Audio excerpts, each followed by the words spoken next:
बंगाल में विधानसभा चुनाव की तैयारियों के लिए चुनाव आयोग का एक डेलीगेशन गया हुआ है। मुख्य चुनाव आयुक्त ज्ञानेश कुमार अपनी पूरी टीम के साथ वहां पर तैयारियों का जायजा लेने पहुंचे हुए हैं। लेकिन हुआ ये कि जैसे ही चुनाव आयोग की टीम जो है कोलकाता पहुंची, कई जगह उन्हें काले झंडे दिखाए गए और कुछ समूह ने कह सकते हैं कि विरोध प्रदर्शन किया।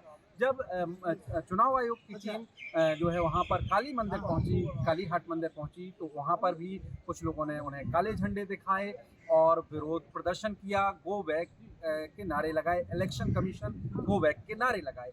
ये आप देखिए कि जब बंगाल में विधानसभा चुनाव होने वाले हैं, तारीखों का ऐलान अगले सप्ताह ही होने की संभावना है। उसके ठीक पहले जब चुनाव आयोग पूरी तैयारियों का जायजा लेने के लिए पहुंचा हुआ है, आज मुख्य चुनाव आयुक्त ने बाकी दो चुनाव आयुक्त के साथ जो है बैठक की है।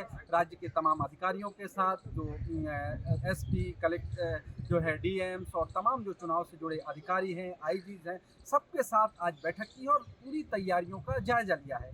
ऐसे में जो है चुनाव आयोग को काले झंडे कौन दिखा रहा है, इस बात को लेकर सवाल खड़े हो गए हैं। हालांकि टीएमसी पर आरोप लग रहे हैं कि चुनाव आयोग को जो काले झंडे दिखाए गए वो टीएमसी कार्यकर्ताओं ने दिखाए हैं। तृणमूल कांग्रेस पहले से ही चुनाव आयोग पर आरोप लगाती रही है कि चुनाव जो एसआईआर की प्रक्रिया राज्य में चली है, उसमें बीजेपी के साथ मिलकर चुनाव आयोग जो है काम कर रहा है। तो एसआईआर को लेकर पहले से टीएमसी तृणमूल कांग्रेस जो है ममता बनर्जी की पार्टी, वो चुनाव आयोग को घेरती रही है, चुनाव आयोग पर आरोप लगाती रही है। अब जब चुनाव आयोग की टीम वहां पर पहुंची तो जो विरोध प्रदर्शन हुआ, जो काले झंडे दिखाए गए, उसमें ये कहा जा रहा है कि इसमें कहीं ना कहीं तृणमूल कांग्रेस के कार्यकर्ताओं का हाथ है और उन्हीं लोगों ने काले झंडे दिखाए हैं।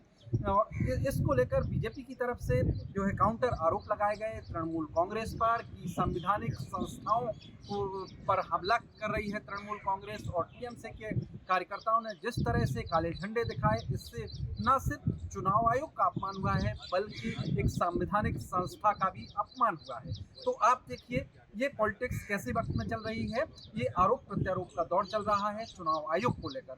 और इसके एक दिन पहले ही आप देखिए कि किस तरह से जब राष्ट्रपति का दौरा हुआ तो राष्ट्रपति द्रौपदी मुर्मू को जो प्रोटोकॉल नहीं मिला, उसको लेकर भी खूब आरोप लगे तृणमूल कांग्रेस पर, ममता बनर्जी पर, कि उन्होंने जो ब्लू बुक होती है उसके तहत जो प्रोटोकॉल का पालन करना होता है, वो राज्य सरकार ने प्रोटोकॉल का पालन नहीं किया। हालांकि ममता बनर्जी ने कहा कि एक निजी संस्था का कार्यक्रम था और इस तरह का कोई नियम नहीं होता। तो बहरहाल आप कह सकते हैं कि पहले राष्ट्रपति की यात्रा को लेकर जो है आरोप प्रत्यारोप लगे तृणमूल कांग्रेस की सरकार पर, वहाँ टीएमसी की सरकार पर आरोप लगे, ममता बनर्जी पर आरोप लगे। और ये आरोप लगा कि राष्ट्रपति का अपमान कर रही है तृणमूल कांग्रेस और ममता बनर्जी की सरकार उनका अपमान कर रही है। और उसके एक दिन बाद जब चुनाव आयोग की टीम पहुंची और उसको चुनाव आयोग की टीम को काले झंडे दिखाए गए और गो बैक इलेक्शन कमीशन के नारे लगाए गए, तो उसको लेकर भी टीएमसी घेरे में है। बीजेपी आरोप लगा रही है कि तृणमूल कांग्रेस जो है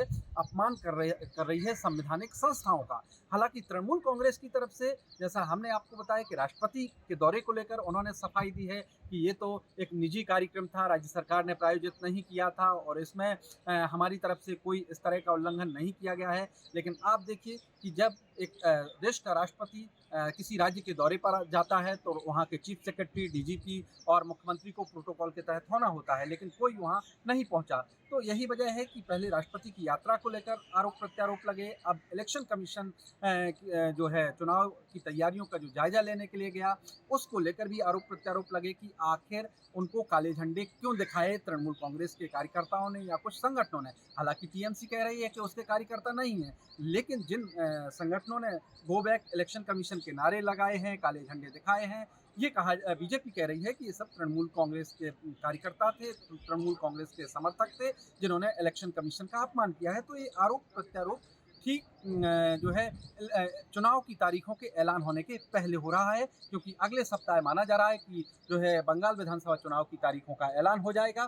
और आप देखिए उस बंगाल विधानसभा चुनाव की तारीखों के ऐलान के पहले ये परसेप्शन बनाने की लड़ाई है। आप कह सकते हैं कि तृणमूल कांग्रेस ये परसेप्शन बनाना चाहती है, दिखाना चाहती है कि देखिए इलेक्शन कमीशन बीजेपी के साथ मिलकर एसआईआर प्रक्रिया में जो है टीएमसी को नुकसान पहुंचाने की पहले कोशिश की और उनको बेनिफिट दे रहा है। वहीं बीजेपी ये लॉजिक दे रही है, ये परसेप्शन बनाने की कोशिश कर रही है कि तृणमूल कांग्रेस बार बार और ममता बनर्जी की सरकार बार बार संवैधानिक संस्थाओं का जो है अपमान कर रही है।